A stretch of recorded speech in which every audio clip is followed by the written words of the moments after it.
Hey, what's up guys? So in this video, we will see how to control music on phone using your Huawei Smart Band 10. Now to do that, just swipe from the left side on the screen and from here you can tap on music or just tap on the button at the side of your Huawei Band 10, then open the app drawer and from here just tap on music. Now from here, as you can see, start the music on your phone first. Now on your smartphone, just open any music.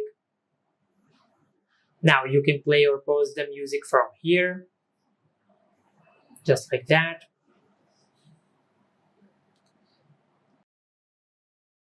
And also you can increase or decrease the sound from here,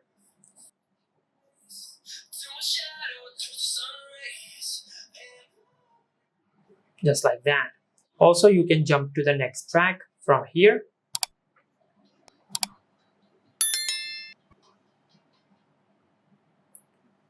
And also you can go back to the previous track from here.